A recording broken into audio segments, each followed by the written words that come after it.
Welcome to Team Futures, and today I'm interviewing Sam Forster, author of Americosis, A Nation's Dysfunction Observed from Public Transit. And I stumbled across this book because it was featured in Quillette with an essay titled A Bus Tour of American Dystopia. So effectively, it's a very bleak look at America and public transit in general. But yeah, so Sam is a journalist and an author. And before we jump into the dystopia that is America and our lack of public transit, I want to start with a little bit of your backstory and maybe you can tell me a little bit about what you're up to these days. Yeah, for sure. Well, first of all, thanks for having me on. It's great to chat. I'm a journalist working independently. I've been writing in that capacity for around 5 or 6 years at this point, primarily focusing on cultural issues in Canada and the United States, North American culture more broadly. I wrote this particular book just a few months after the pandemic started in the summer, beginning of fall of 2020. And yeah, as you say, it's sort of a first person ethnographic, anthropological look into life in American inner cities, and particularly the city of Dallas and its transit system. So Yeah, that's so the backstory is you're from Montreal, right? And then you yeah, moved to Dallas, of all places, during the pandemic. Is that correct? yeah. So I'm a Canadian citizen, born and raised, but I'm also an American citizen through my mom. Okay. So I have both citizenships, but I moved down uh, to live in the States for the first time in the fall of 2020. And yeah, I think part of what inspired the book was the stark contrast between the environment that I was living in Montreal, which is a lot more thoughtfully designed, I think, and provides Mhm. a much more livable urban environment compared to Dallas, which really typifies the sort of suburban sprawl that you see in a lot of American metropolises. So yeah, that was sort of the background. Is I had been living in Canada, um, previously in Toronto, which also has fairly good public transit and more thoughtful urbanism, and then Montreal, which in terms of North American cities, I think is probably unrivaled just in terms of how well its public transit is integrated into the city, its parks, its public spaces. And again, when I moved down to Texas, I found that all of those variables were lacking in a way that inspired me to write this book. I've never been to Montreal, but that is what I've heard as well, in that it is super walkable, super urban friendly. I have a couple of friends who've been there and they just swear by it as, yeah, the best city in North America. I've heard that numerous times, minus the weather, perhaps. But I grew up in Washington State, right at the border, and I used to, from Port Angeles, you can take the ferry to Victoria. So I've been to Victoria and Vancouver a whole bunch. So I'm very familiar with Canada, and I love everything about Canada, maybe minus the weather, but it's really great. I'm kind of curious, as someone who's Canadian coming to America, specifically Dallas. Do you think that it was like your take, like you're kind of like a younger guy, maybe like an urbanist? Is it Would it be like a universal thing for someone from Canada to come to Dallas and be like, whoa, this is a hellscape. How does anyone live here? Or is it more, are there any Canadians you think who come to Dallas and be like, whoa, this is like heaven on earth. This is amazing. You know what I mean? Like, is it particular to you and your demographic, or do you think that there's a universal thing that a Canadian would just like scoff at like Texas culture? No, that's actually a really good question. I think a lot of people would read the book and assume that I'm trying to establish this like rigid binary between the way that Canadian cities are designed and American cities are designed. And if I've done that, it was inadvertent.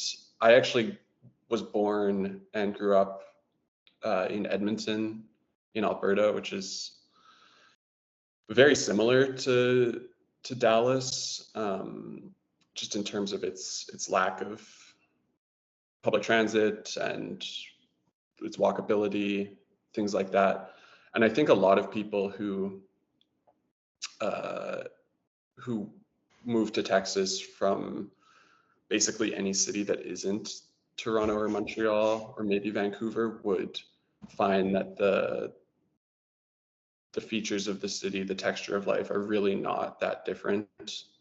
Okay, yeah. Like they would probably point out the climate as the big distinction, but just in terms of the cities themselves, like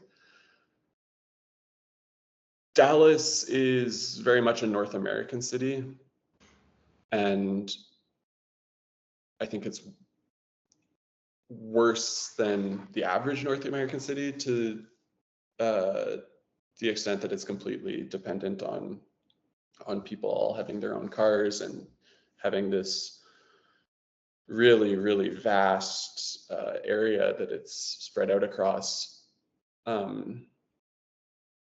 So I think, yeah, like probably someone moving from Montreal to Dallas would have a more similar experience to someone who's moving to Dallas from like Paris or London or Berlin, somewhere that just has a more public transit oriented lifestyle. Asia, like South Korea, Japan, those cities maybe would also produce people who sort of came at it the same way that I did. Yeah, so you talk, I think that you highlight a couple of very specific issues that you have with Dallas and maybe American culture in general. I want to get into those a little bit. Obviously, public transit is the one that you highlight the most, but I just want to say, like, my experience of Texas, of Dallas specifically, I went on a road trip a number of years ago and I stayed one night in Dallas. And I've always lived my whole life on the West Coast. So that's my frame of reference here. The thing that struck me about Dallas, the very first thing that struck me, and the thing that has stuck with me all these years, is how every single thing there was like square and like boxy. Nothing was like rounded, like the streets weren't rounded. There were these wide, straight things. And the buildings were these tall, square cornered things. Whereas like on the West Coast, like I lived in San Francisco a couple years ago. I'm in Sacramento now, but everything in San Francisco is like rounded. It's hilly. The streets go like this. The buildings are really beautifully textured. You don't see squares in San Francisco, whereas like in Dallas, everything is like this boxy phenomenon. That to me was like the largest culture shock. And I think that something like that speaks to culture in a very fundamental way. And that like, I don't think that there's like, I don't know, there's like a creativity lacking when everything around you is like a box, is like square or something like that. Do you think that that's something that you associate with as well, coming from Montreal?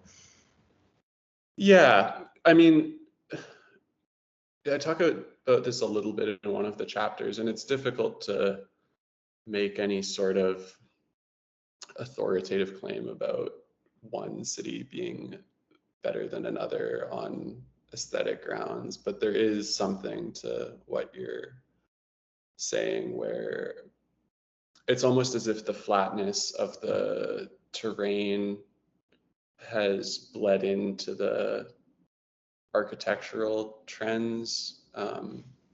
Topographically, it doesn't really have any variation, and it seems like the skyscrapers, the condos, even the houses are all reflective of that, which is interesting. I haven't put much thought into that, but that is something I do really like about cities on the West Coast, like Vancouver, San Francisco, LA, and even on the, I guess to a lesser extent, the East Coast.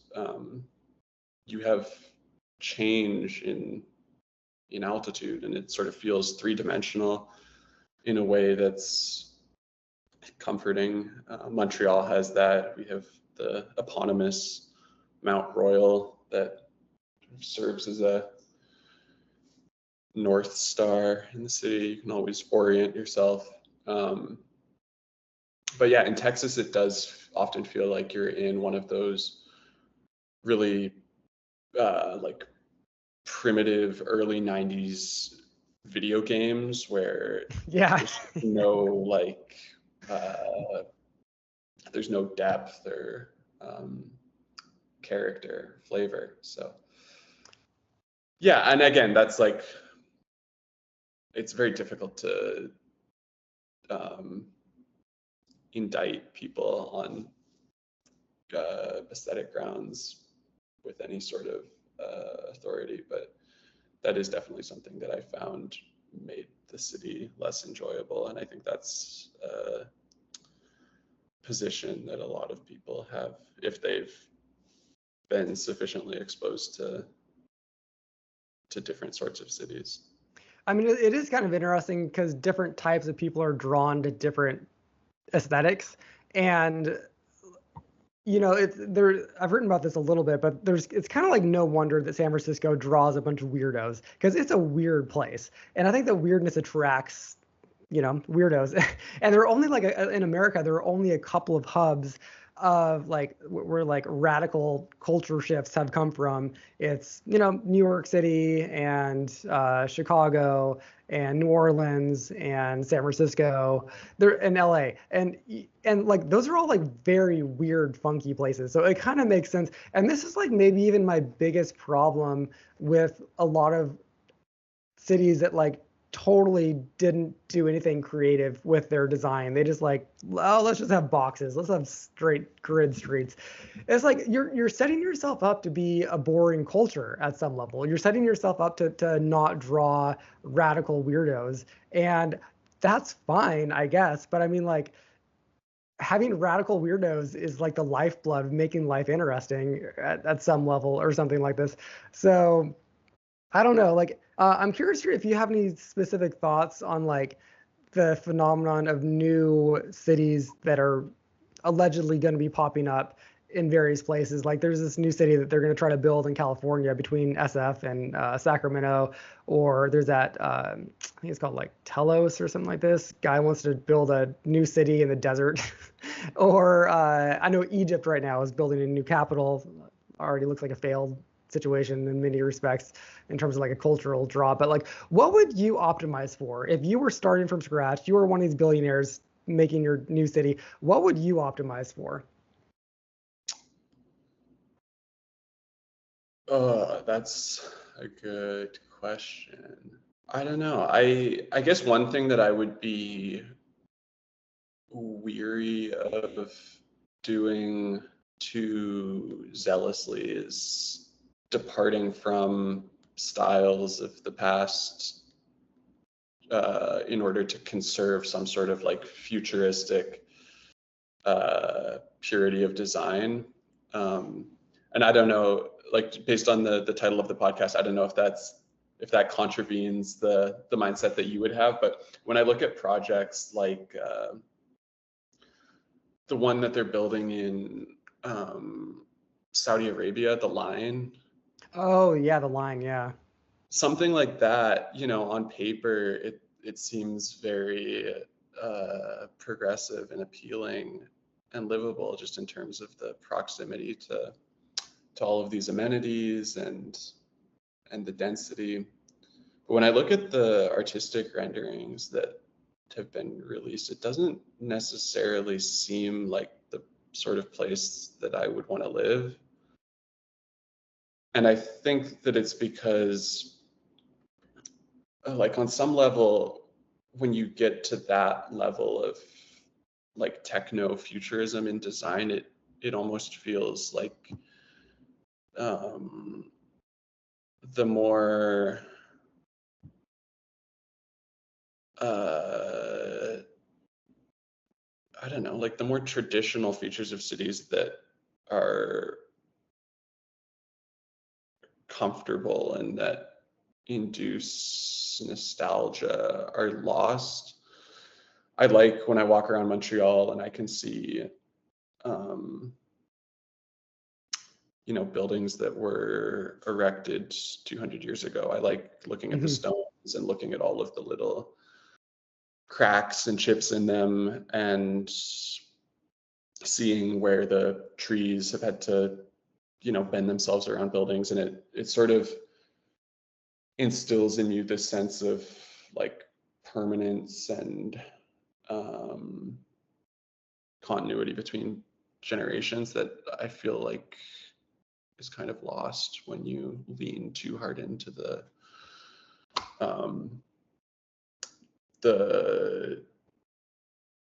like hyper optimal designs of 2024. Yeah, no, I gotta say, I don't know if that resonates with you at all, but there is something that I really like about previous architectural styles that I think can be integrated even in a city where a lot of newer buildings are being built. And I like the idea of refurbishment and building attachments to old buildings and making them more efficient and stuff like that. So yeah, I guess I would try very hard to conserve what can be conserved while also trying to optimize for density and continuing to build without sprawling too much. okay, yeah. I mean, I actually do love everything that you said there. It's interesting to me because I do love, I don't know, just like the vision of a brand new city that's like, lots of shiny glass and this sort of thing. I kind of like that. And I know that like that's where we're going with a lot of like new cities is that like aesthetic. But I think that you're right that you absolutely do at some level have to maintain some warmth in a structure. And so, I mean, one of my favorite types of buildings is when you walk in and it's like some sleek glass looking loft, but then like there's a preserved brick wall that's just so beautiful and warm, and there's something about that like you can't, like it's just so wonderful, and like it's indescribable what that adds to a room, right? Like having something that just has like an earthy warmth to it. I think that we're animals and we come from the ground, so at some level we just it makes sense for us to feel more at home among older structures and repurposed types of materials. So yeah, I'm a big fan of that. And I think that like, I mean, everything you said there in terms of just like density and that sort of thing is I'm totally aligned with that. I want to go ahead and jump into what you highlighted as the three main problems with America. This is from your Quillette article, A Bus Tour of American Dystopia. I'm sure that you weren't throwing these out as like the only three problems, but I thought it was interesting, and I wanted to go through these. So, the first one was centrality of the automobile. Talk a little bit about this, like your culture shock experience of coming to a typical American city that is car dependent, and what that experience was like from someone who grew up in a less car dependent city. Yeah, I mean, I had spent most of my early years in Edmonton, which is very car dependent, much like Dallas. But then when I went to university, I moved to Toronto and then to Montreal, where I had a number of years without a car, and I really enjoyed that lifestyle, the flexibility, the freedom to move about the city without worrying about where you're parking or having to go and move your car across the street on certain days of the week, stuff like that. And it forces you to walk around, and I think most people don't walk nearly enough. If I don't walk for an hour or two every day, I feel worse. And then when I moved to Dallas, I was suddenly thrust back into that very car centric lifestyle, And it was very difficult because everyone just assumes that that's the only way that Yeah. they can live, and they think that you're a leper if you suggest walking places or doing things that are within walking distance. And I mean, I guess to a certain extent you bring that on yourself if you are in a city like Dallas, because it's not very walkable, and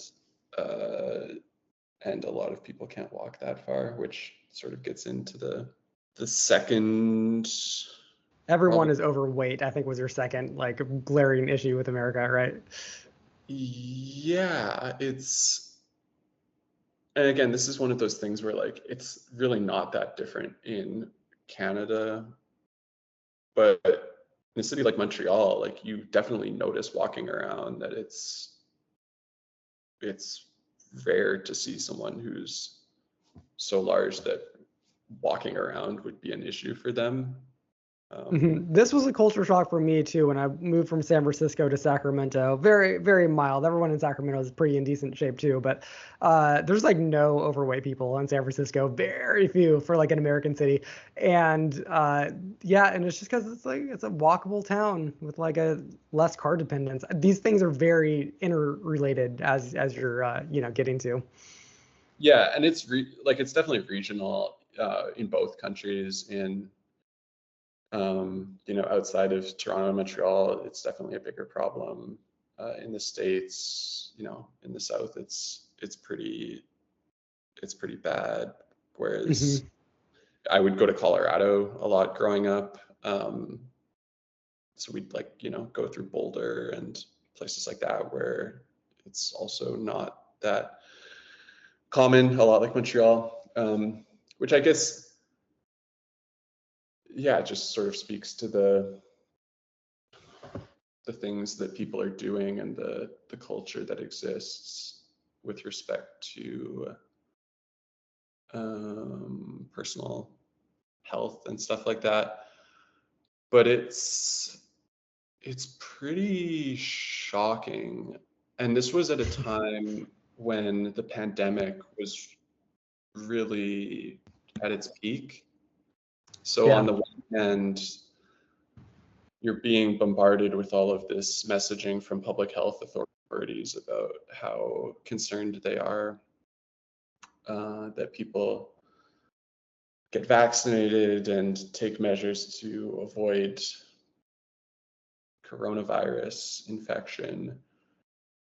But there's basically no meaningful public health effort to deal with the pandemic of obesity, which I sort of get into this in the book. Like if you look at the statistics, it's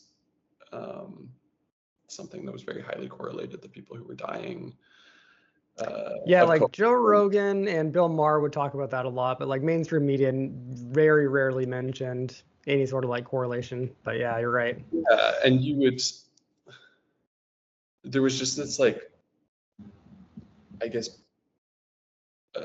knowing blindness where you would see these reports about how the pandemic affects everyone, and there's some 20-year-old kid who just died from it, and then you would go and look at the obituary or the news story about it, and the person's like morbidly obese, and Right. like, well, okay, that's uh like probably something that we should recognize and deal with coronavirus, sure, but also that there's not a more urgent effort to try to come up with ways to get people more healthy. I always say this is just one of my go-to advices for life is that like if you have some sort of a problem, whether it is obesity or whatever it might be, that's like a health issue for you or a psychological issue for you, I do think at some level you just have to move. Like you do have to like leave a place and go to a new place. And I think that this like is borne out by any statistic, and that like with kids, their uh, parents have a very small impact on like who a child becomes. Apparently, a kid's friends, the friends of a child, are way more impactful than parents themselves. So like if your kid is doing bad in school and doing drugs, the thing isn't to like parent differently. The thing is to like take them to a new school or like take them to a new city where that's like not a problem. That's like literally the way to fix a thing like that. And for adults too, I mean it's there's less mobility in America now than there was like a couple of decades ago. And I think this is a major problem. Fewer people are moving. And I think that's a big problem for us being able to overcome our very entrenched issues in certain demographics. So I worry about that a lot, but I don't know. Do you have any thoughts on that?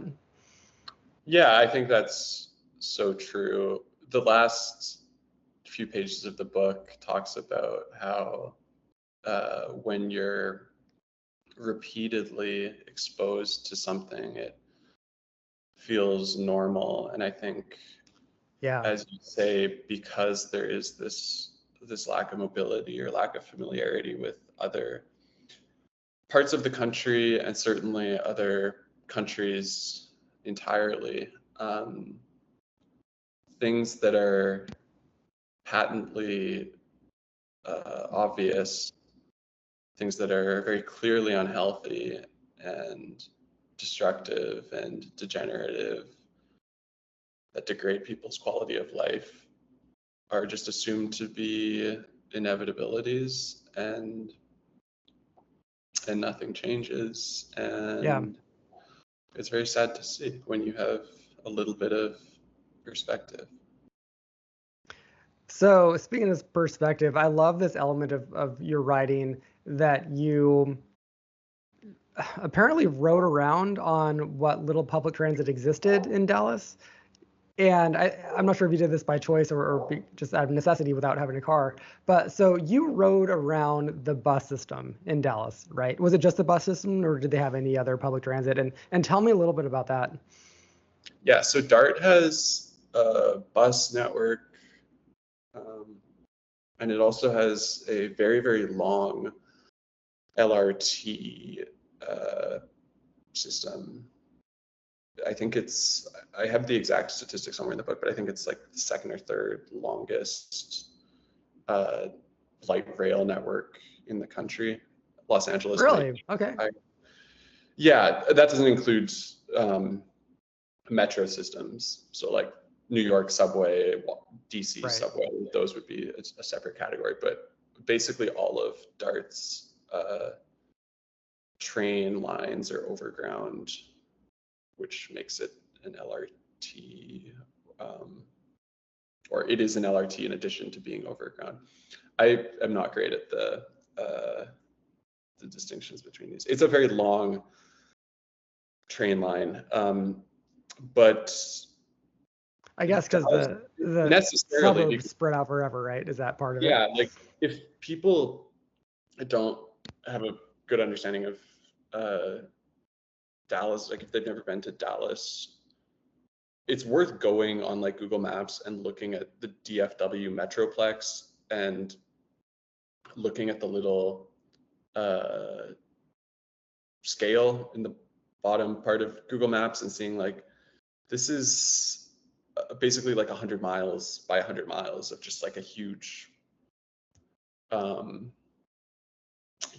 urban area, but it's not very dense, so the ridership is not great because there's just not that many people who are traveling along the rail corridors.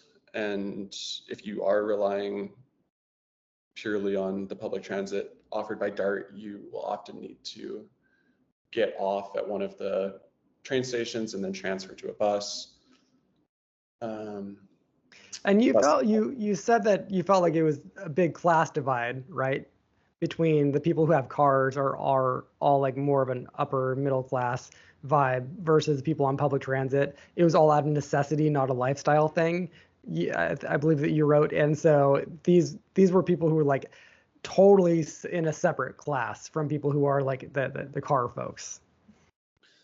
That was the Yeah, vibe. yeah. Dallas is very unlike New York or DC in the sense that the people who are taking public transit are like the bottom quintile.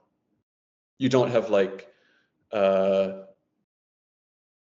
just your average like accountant or public school teacher who's taking the train to work like they would in New York or DC or um, like San Francisco, I guess. But in Dallas, it's basically all people who are so poor that they can't afford a car, or like a lot of the people who are on the trains and buses are just doing it because they're homeless and they don't have anywhere else to shelter. Mm. So they're sheltering in the stations, or they're sheltering just on the train cars themselves. One of the chapters is called Riding to Nowhere, which I think is a very apt description of what a lot of the people on the trains and buses are doing. Mm. If they're on the train, they have a plausible case that they're not loitering if they're actually going, like physically moving. Mm. But they're not going to jobs. They're often just avoiding the elements. The people who are on the buses and the trains in Dallas, like you'll see a lot of people working very, very low wage service jobs, construction workers, just people who aren't really making that much money and are doing it out of necessity, as you say. This was actually your third issue with American culture, is that a lot of people, you write, seem to have meaningless jobs or pointless jobs. And you write about how, and I'm curious to get your thoughts on this, but you write about how like America has this culture where you have to have a job to have a sense of purpose. And so a lot of people end up working very meaningless jobs with very minimal money, and the state isn't helping anybody out because, especially in like Texas, it's kind of like anathema to rely on the state in any way. You know, I have a lot of mixed feelings about this because I do think for the average blue collar person, just knowing any job actually does supply a lot of meaning to a person's life. I know some people who, like older people who work blue collar jobs, and the second they retired, their life is like over, and they sink into a depression, and it's like hard for them to find meaning in their life. I think that speaks to a very big problem of America, that we don't like have enough social engagements or third places or hobbies that are healthy for people. Is like your kind of boring job, and then like you watch TV at night. That's like the stereotype that's like super, super, super true for a lot of people. But yeah, I do think that jobs do, even meaningless jobs do give people some sense of meaning in their life, because and it's almost like evolutionary or something. But yeah, what are your thoughts on that? And do you agree with that? Yeah, I think there are definitely people out there who are deriving a sense of fulfillment or meaning or satisfaction from their jobs, even if their jobs aren't especially glamorous, even if their jobs aren't the jobs that they would be doing in a perfect world. But I think what I was trying to emphasize in this book on this topic was there's this obsession with boosting GDP and reducing unemployment that I Oh, okay, think yeah. I think made more sense when America was an industrial nation.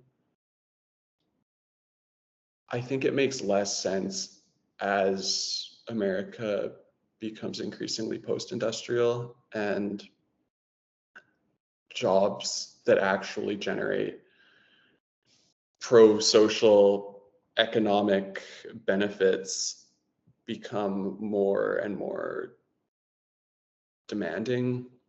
The economy just becomes more and more competitive. And I think that it's important for American culture to evolve so that meaning isn't necessarily married to economic productivity as it's traditionally been understood.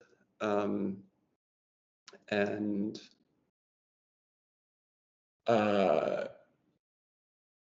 yeah, like just based on the way that things are trending, eventually the jobs that are actually going to be doing things that are productive are just going to be so complicated that there's going to be a lot of people who simply can't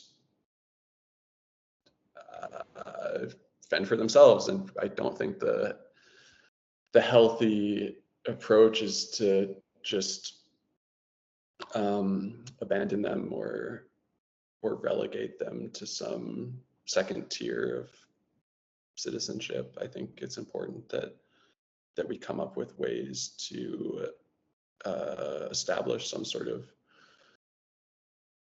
social safety net that provides for people who maybe are not going to be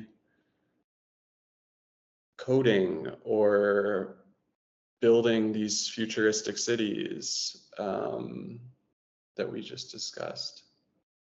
And yeah, I think other countries do a better job of recognizing the importance of domestic contributions and artistic contributions and all of these other domains of life that are so often neglected by Americans. Is there a class of people in Canada who, as opposed to the person who works a semi-meaningless job in America, what would that person be doing in Canada? Being on welfare. Canada. And yeah, tell me about that. Like, would a person who, let's say, fits all the stereotypes and is on welfare in Canada, as opposed to working, 40 hours a week doing a pretty meaningless grinding job? Okay, well, what is their life like, and do they have a sense of status, a sense of like well-being? Do they contribute anything to society? I think there's just less. There's less of an attachment that they have to their job. In the United States, when you're meeting a new group of people, one of the first things that they will ask you, or that you will feel compelled to ask them, is, what do you do for work? Mm-hmm. Or, like, what did you study in university? Where did you do your internships? It's all sort of steered towards professional trajectory, which is not something that you see in Europe. And I think it's something that you see less in Quebec, which has a more European so what's the I know this is one of those things that, like, it does kind of blow my mind at some level, because I am so indoctrinated in American culture. So like, what's the alternative to that? Well, they talk about their artistic pursuits. They talk about family, the politics. Is politics a big thing that people come together about? Or is that American as well? Like, most Canadians know more about American politics than they do about Canadian politics. That's my experience too. Yeah. Yeah. But yeah, there's just less, I guess, focus on people's jobs, and a lot of people work public sector jobs here. Like, the public sector is it contributes to a higher percentage of the labor force in Canada than in the United States, especially in a place like Quebec. Like, a lot of people just have sort of made up government jobs that they're going to, which I guess is technically distinct from the type of welfare where you just get government checks mailed to you, but it's not really. Like, you talk to most people who work in the government and they go, And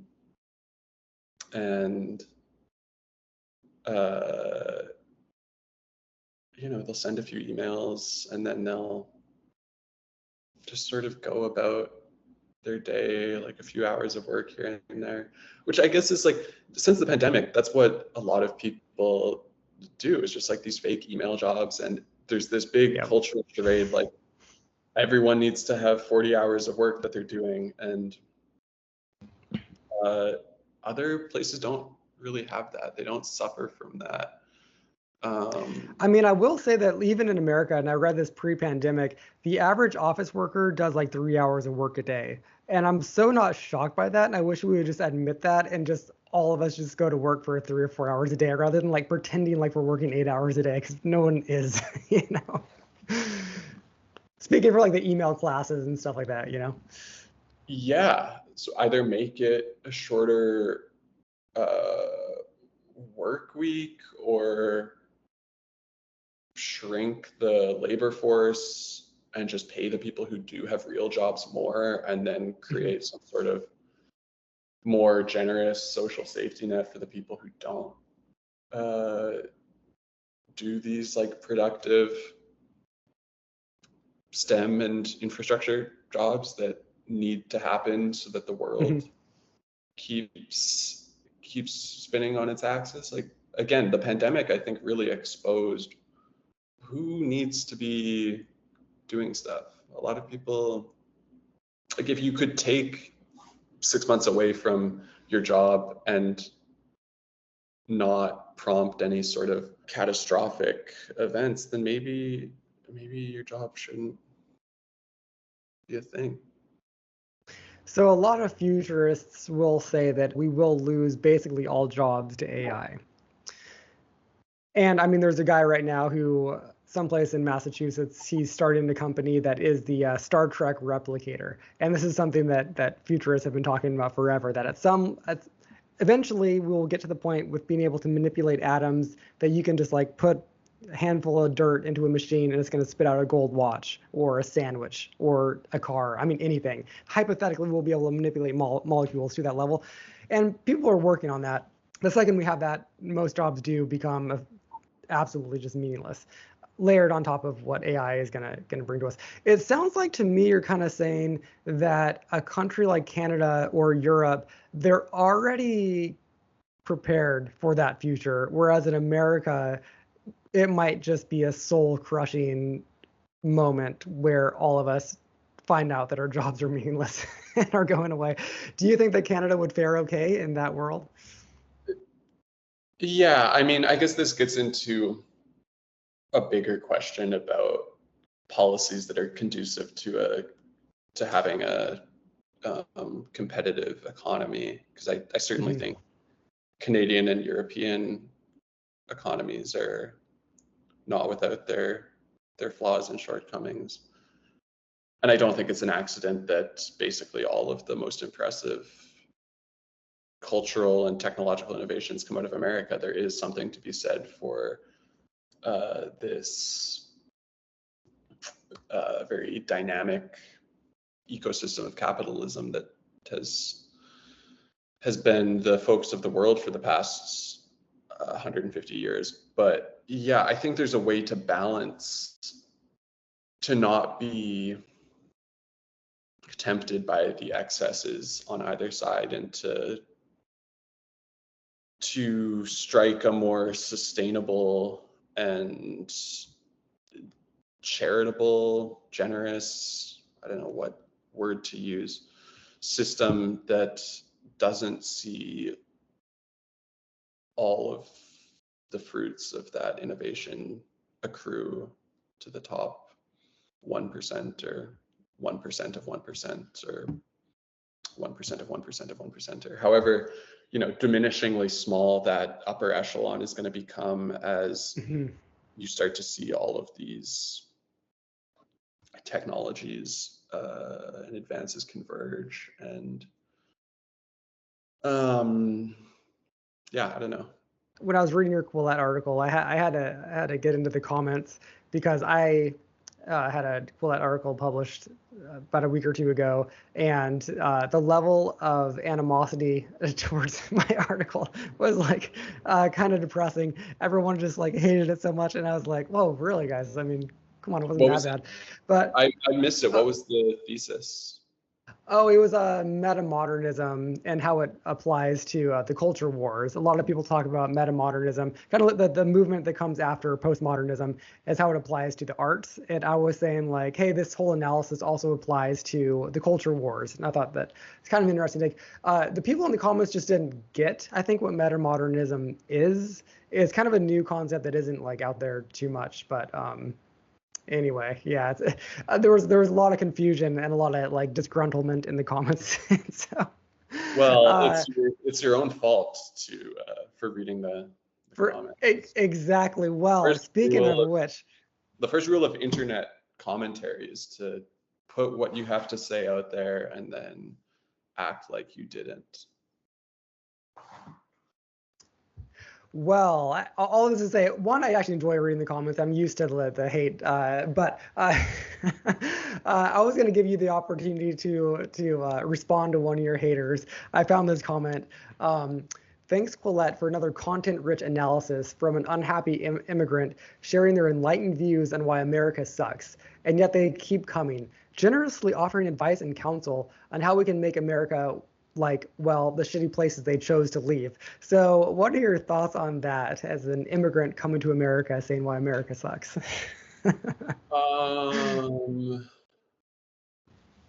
Yeah, I mean, again, like maybe people won't care, but I have been an American citizen my whole life, and certainly consider myself as American as I am Canadian. Maybe that is not a clarification that this gentleman or woman would find especially important. No, I get it. Like, I think there is something that's very irritable about foreigners making American politics their whole sort of focus and criticizing Americans, their modus operandi as commentators. Uh, Mhm. so I get it, like whatever. There was a review in the American Spectator where it was basically the same thing. This, like some boomer who thought that I was just this like extremely myopic foreigner who was unduly offering my insights on his great country. And I get it, whatever. I Yeah, I don't know. I guess I would say I share that feeling, but I'm not a foreigner. I get American culture as well as anyone, I think. Yeah, it seems like you actually have traveled around America more than most Americans. One of the most depressing things is that like most Americans don't really travel that much. They don't really get out too much. Or if they do, they're going to Vegas, which is fine, but yeah, Yeah, it's well, not really and experiencing much. and I guess the other thing, this sort of gets back to what we were talking about earlier, where it's like if you don't have a lot of experience seeing different parts of the world or traveling within your own country, it can seem like the features that are in these communities, what I would describe as flaws, are inevitabilities, um, but they're not, and they can be remedied. And I would just say that like, if you don't read the book super closely, it can seem like it's this heartless tirade against the people of America or the people of Texas, more particularly. It's not. I love America. I love Texas. I love the people there. It just makes me sad that they're not living happier lives that they could be living if a slightly different course were steered. No, I think that you've put your finger on the pulse of a lot of our actual issues that we do talk about all the time. I mean, the epidemic of depression in America, it's tied to social media very often, but I mean, people are only on social media so much because we don't have like rich third places to go to all the time. People aren't congregating because we don't have anywhere to congregate to. Like you have to drive 5 or 10 minutes to get to a Starbucks or something in a lot of places rather than like walking to a local cafe because there's no place to walk to for a lot of Americans. So these things are very much tied together. I think that the urbanism has a huge impact on people's mental health, outlook on life, kind of everything. All of these are metrics that I think are infinitely more important than how many jobs are created or how much money is being I agree. passed between hands. But yeah, that's that. Hey, well, thanks for coming on today. Everyone, check out the book. I'll link it in the show notes. And tell us really quickly just what you're up to nowadays. I know you just got back from a journalism stint in the Middle East, which we didn't really have time to get into. But yeah, what are you up to now and working on any other writing projects? Yeah, just got back from the Middle East. I guess if people want to read articles from that, it's on my Twitter. I'm finishing up the manuscript for a second book, which I'm hoping will be released in May or June. That gets a little bit more into issues of race, because one thing that is sort of conspicuously missing from this book is talking about racial dynamics and how those are related to the issues that I talk about in the book. So hopefully that comes out in the next few months. I'm really looking forward to seeing how that's received. Awesome. I'll keep my eye out for it. Well, the book that's out now is Americosis by Sam Forster. And Sam, thanks again for coming on. Peter, thanks so much for having me. It was great.